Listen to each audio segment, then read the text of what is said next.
तो शिवराज कैबिनेट की बैठक खत्म हो गई है और मध्य प्रदेश के गृह एवं जेल मंत्री डॉक्टर नरोत्तम मिश्रा कैबिनेट में हुए फैसलों की जानकारी दे रहे हैं।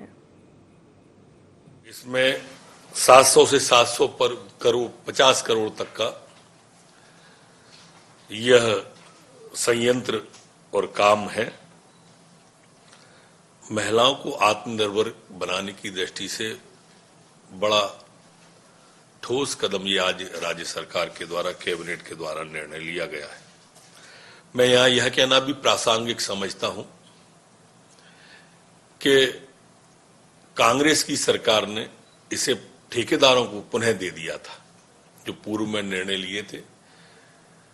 शिवराज 3 में जो निर्णय हुआ था उसको कांग्रेस सरकार आई तो उन्होंने फिर ठेकेदारी प्रथा को और महिलाओं के हाथ से ये काम छुड़ाया था।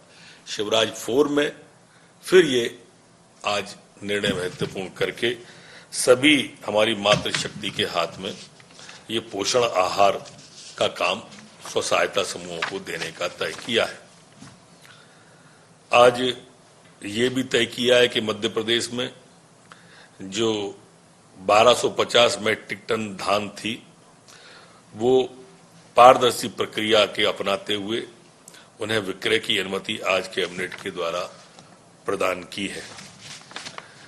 मध्य प्रदेश की कैबिनेट के द्वारा आज पिछड़ा वर्ग कल्याण आयोग केंद्र सरकार के बाद राज्य सरकार ने भी, जैसा मुख्यमंत्री जी ने घोषणा की, उसका अनुसमर्थन कैबिनेट के द्वारा किया गया है। जो हमारी सीमा के अंतर्गत निर्वर्तित होने वाली लोक परिसंपत्तियां थी उनके रिजर्व मूल्य को निर्धारित करने की एक नीति आज कैबिनेट के द्वारा बना दी गई है, जिससे कि स्थानीय स्तर पर होने वाली और कलेक्टर के जो भू गाइडलाइन है उसके संबंध में आने वाली दिक्कतों को इस बनने के बाद में, नीति बनने के बाद में समाप्त हो जाएगी। हमारी सनखेड़ी कोलार में खसरा क्रमांक 56 रकबा 1332 वर्ग मीटर के जो निविदा आई थी 2 करोड़ 6 लाख रुपए, उसको भी आज 100% राशि जमा करने के बाद में देने का नामांतरण किए जाने का तय किया है। मध्य प्रदेश सड़क विकास निगम के द्वारा 12 मार्ग यूजर फ्री कलेक्शन एजेंसी के माध्यम से उपभोक्ता शुल्क टोल वसूलने की स्वीकृति प्रदान की गई है। यहां मैं इन मार्गों के नाम बताने के पहले यह कहना भी स्पष्ट कर देना चाहता हूं कि ये मार्ग में सिर्फ व्यावसायिक वाहन जो होंगे उन्हीं से टोल लिया जाएगा।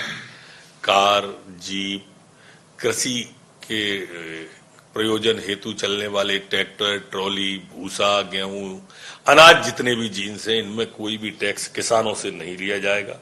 न ही आने जाने वाले कार, जीप, सिर्फ जो व्यावसायिक वाहन हैं भोपाल बैरसिया सिरोंज मार्ग, सिवनी कटंगी मार्ग, नागदा धार मार्ग, जबलपुर पाटन शाहपुर मार्ग, नीमच मानासा मार्ग, शाहजहांपुर अकोदिया मार्ग, गंजबासौदा सिरोंज मार्ग, बालाघाट बेहर मार्ग, खंडवा मूंदी मार्ग, इंदौर देपालपुर मार्ग, बुढ़ार अमरकंटक मार्ग, आगर जावरा मार्ग। ये 12 मार्ग ऐसे हैं जहां पर सिर्फ व्यावसायिक वाहनों से ही टोल लिया जाएगा। आम आदमी को इन 12 मार्गों पर कोई भी दिक्कत, किसानों को कोई भी दिक्कत इन 12 मार्गों में नहीं आएगी। इसके द्वारा सेना के सभी वाहन भी फ्री रहेंगे, सांसद विधायकों के भी वाहन फ्री रहेंगे और जो एम्बुलेंस, फायर ब्रिगेड, डाक विभाग, भूतपूर्व विधायक, सांसद, ये ऑटो रिक्शा, दुपहिया, बैलगाड़ियां, स्वतंत्रता संग्राम सेनानी, अधिमान्यता प्राप्त सभी पत्रकार, ये सब इस पर फ्री रहेंगे। आज मध्य प्रदेश की रेत खनन नीति 2019 में कुछ संशोधन करने का भी तय किया है। अब बड़े जिले में जो बड़े ग्रुप बन जाते थे, अब एक से अधिक समूह बनाकर निविदा आमंत्रित की जाएगी। ये एक महत्वपूर्ण है। जो 150 रुपया पहले था 150 रुपये, उसे बढ़ाकर 250 करने का भी गुणनफल प्रारंभिक आधार पर अपसेट प्राइस मूल्य तय किया है। रेत समूह को प्रकाशन के लिए राज्य स्तर पर करने उपरांत निविदा ई टेंडर की समग्र प्रक्रियाएं विकेंद्रीकृत करने का भी तय किया है और ये अवधि जो थी ठेके की 2023 नियत की जाएगी रेत के ठेके की। इसके अतिरिक्त तकनीकी सुधार मध्य प्रदेश रेस भंडारण नियम 2019 में भी आज मंजूरी दी है।